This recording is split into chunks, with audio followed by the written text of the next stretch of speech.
Hey guys, Professor Bill, Comic Book University, and Nightwing, issue number 50. Yes, this is the variant cover. They didn't have the original cover in my comic book store this week, and I'm very upset because I really wanted that cover, not this one. So we'll see what happens. I might decide to try and get the other cover. I probably won't, but we'll see. Anyway, these kind of crossed over a little bit after issue number 55 of Batman. This is 56. These both came out in the same week. It doesn't matter which one you read first, but you should consider reading both since they had crossover in the previous issue of Batman. Okay, so that being said, let's read Nightwing in and of itself. And let's see if I can actually find who was responsible for... Okay, DC, you never know where the hell they're going to put who wrote what, so F it. I'm not going to even bother looking for it. If I come across it, I'll read it. If not, DC, it's completely DC's fault. So, Nightwing did get shot in the head. He talks about the severity of the damage that happened,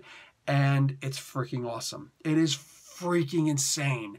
And he does have some serious memory loss. He doesn't remember Babs. In fact, he's calling her Barbara because she introduced herself in a certain way. And yeah, she's like, okay, you always used to call me Babs. Okay, but I don't remember you. So you're Barbara.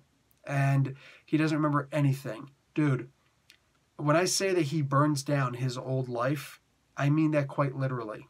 And I know a lot of people misuse the word literally, and I try not to. That's what happens when you're an English teacher. But yeah, the word is being used here in its proper format. He literally burns down his life. Oh, hey, I found it. Okay, so Night Terrors, Part 1. This is the start of a brand new arc, but you should definitely read Batman number 55 to understand what happened in here. In general, if you can't find it or you just don't, understand that the KG Beast shot Robin in the head, shot Nightwing in the head.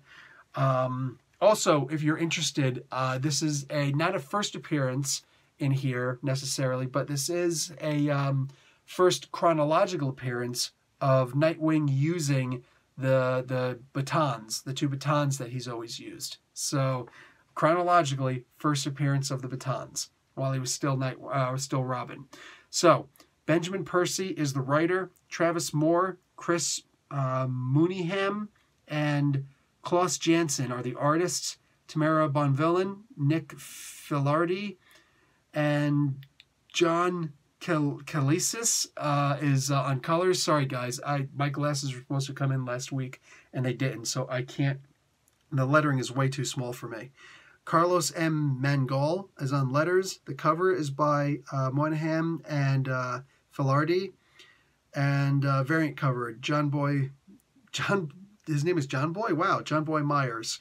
Cool. Okay, and Marv Wolfman and George Perez made Nightwing, created Nightwing, at least put him in the Nightwing costume and all that good stuff. So this was a really good book, dude. This was really good. You get to see a brand new version, and let's be realistic. We've seen a bunch of different versions of Dick Grayson before.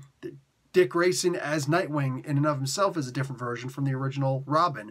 We've seen him as Grayson, the agent of Spiral. Was he Agent 88? I can't remember. Anyway, a whole lot of good stuff in there. And here we also get to see there's going to be a battle between this version of Dick Grayson and what's his name? Jonathan Crane, the Scarecrow, it looks like. But we're definitely going to see a whole bunch of why they hate each other, or whatever, not really. Why Nightwing is considered the boy without fear. And now he's actually more the boy without fear because he survived a headshot. And he talks about how when you survive a headshot, suddenly it's harder to be afraid. So that was actually really cool. Something else I thought was really cool was this scene here with the guard, and he's checking on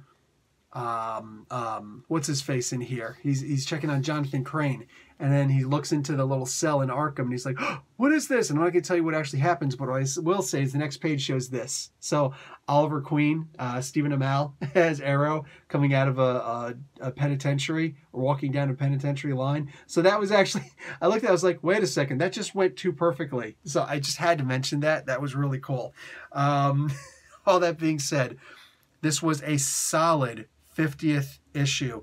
This was a much thicker comic book this week than what we usually get. I don't know if it's a double-sized issue, but it feels that way.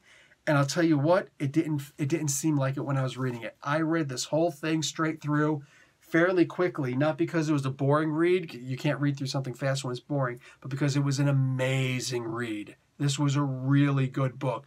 I was not overly excited about the idea of seeing a new version of Robin yet again, a new version of Dick Grayson yet again. But I am really looking forward to seeing more of this particular version. I'm seriously hoping this doesn't last only an arc. I want this to be a several arc story. Maybe this would go to issue 100. I'm serious. I'm serious, because if it stays half as good as this issue was, oh, I'm really looking forward to seeing this version of Nightwing. Just keep on going, baby. Keep on going. Might get a new costume in this, out of this. I'm down. I'm down. Whole bunch of changes. Check out Red Hood and the Outlaws also, because a lot of changes. All right, guys, that's going to be it for me. Go and grab this comic book. Get the main cover. It's a beautiful cover. All right, he does something with his scar, with his head wound. All right, Professor Bill, Comic Book University. Class dismissed.